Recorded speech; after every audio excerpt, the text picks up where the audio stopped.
Jurassic World. This is where our story begins.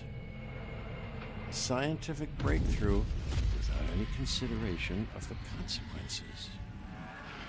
So nature did what it does and unleashed chaos.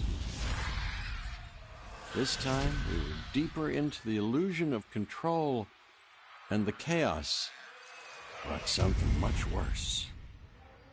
And for a moment, we remembered how precious life is. But time has a funny way of softening our memory of what it's like to lose control. And ambition. Ambition is a persistent thing. For the dinosaurs left behind, time was becoming immaterial. From miracles of science to assets destined for exploitation. Perhaps it's time we reflect on the true nature of nature. An endless cycle with one goal: survival. And this means that dinosaurs and humanity will have to find a way to work out their differences.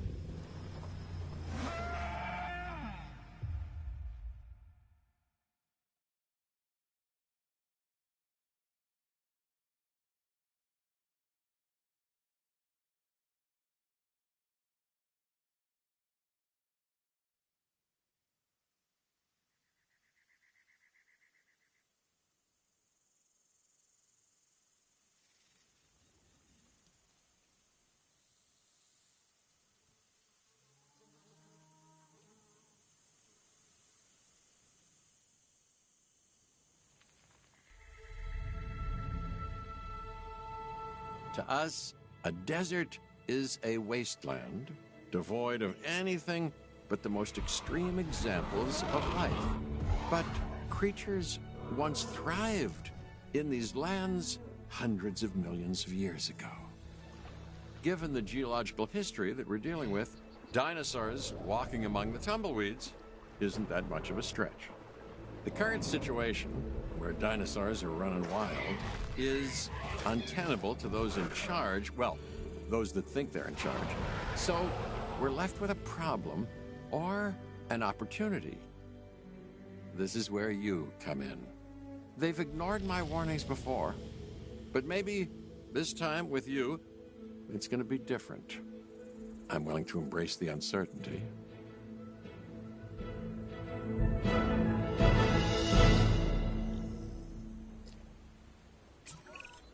Okay, I guess an introduction is in order. I'm Cabot Finch, Assistant Director of the U.S. Department of Fish and Wildlife. I know it sounds important, because it is, but let's not get bogged down in labels and titles and organizational flowcharts. I'll make this easy. You work for me. See, nothing to it. You'll be working with the experts. This is Claire Deering and Owen Grady. And yes, we have first-hand experience with the dinosaurs. I'm the former operations manager at Jurassic World. Owen and I actually helped build the park. And unfortunately, we were there to witness its destruction. And this is Owen. He works with velociraptors. You could call me a dinosaur wrangler, though officially I'm an animal behaviorist. I was just building a level of trust with them when this happens. Okay. So we'll need to get a few things in place ASAP. Start with a response facility, equipped with both a Ranger Team 4x4 and a capture team helicopter.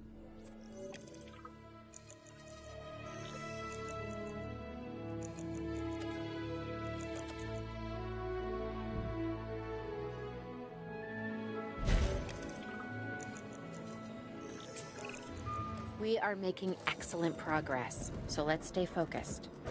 Next step, building a backup generator. Then feeding the energy it creates to the response facility. And also make sure the building is connected to the path network. It only does us good if it's operational.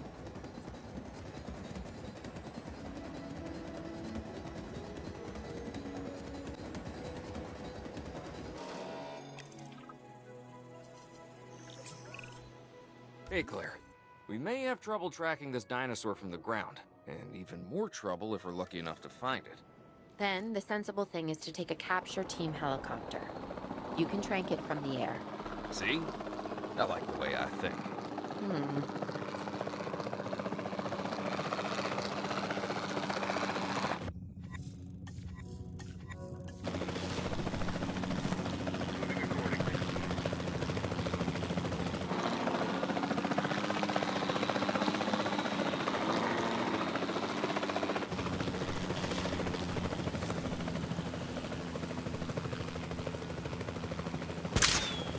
Shot off target. Good shot.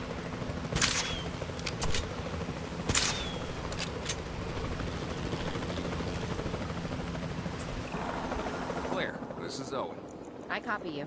We have it. Capture successful. I knew you'd do it. Never had a doubt. Really? Well, maybe one or two. Well, it's better than usual. I'll take it. Now, where do we take this dinosaur? We have the enclosure. We just need you to deliver. Hey, don't I always? Wait, you don't have to answer that.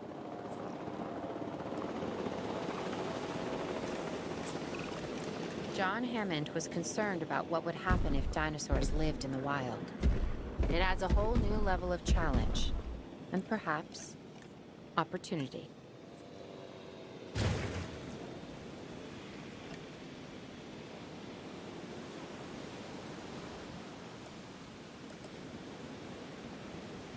Commencing asset transit.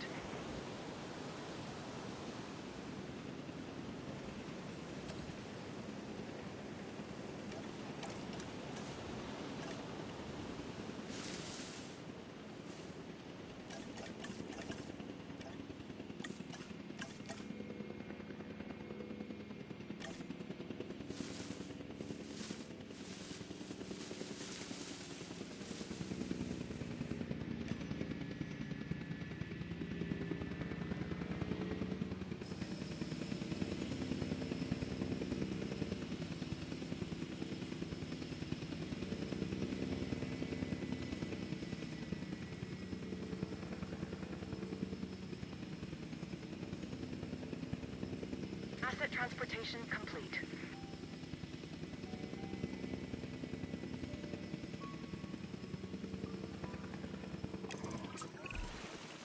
I instantly recognize this dinosaur. Kind of hard to forget once you've been trapped in a room with one. We couldn't save that baryonyx, but we can certainly help this one.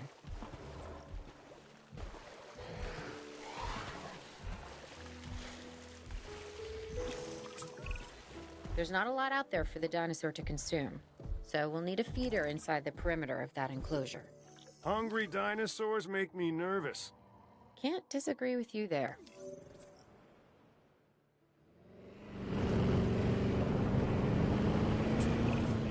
Good to go on this end. Copy. Okay. We need to get a full assessment of the dinosaur's health. Utilize a ranger team vehicle. Owen will help you get a status of the animal's overall welfare. Then we can plan our next move. We really need that? A plan? I mean, I've always been more of a just make it up as I go kind of guy. Tell you what, if this doesn't work, we'll try your way. That sort of sounds like a plan.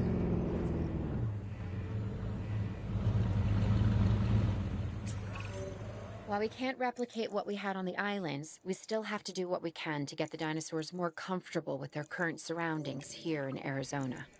Sunscreen and drinks by the pool? How's that sound? Are you seriously asking? Or pretend asking? Okay, Claire, how about we add some preferred terrain to their pens instead? Better?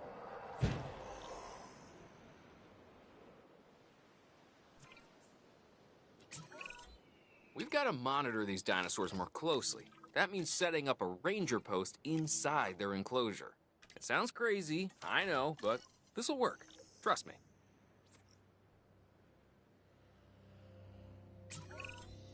I'm getting reports of dinosaurs running freely around the facility, Claire. The reports may be accurate, but they don't paint a complete picture of our current status. Angry dinosaurs on the loose. What am I missing? They're not angry. They're simply acting on instincts. The more threatened the dinosaurs feel, the more hostile they'll become. Especially if they sense survival is at stake.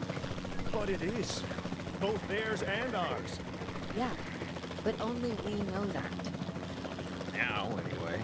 We'll start by tranquilizing one of the dinosaurs from the helicopter, and then have a transport team bring it back to the facility. Great. Do it.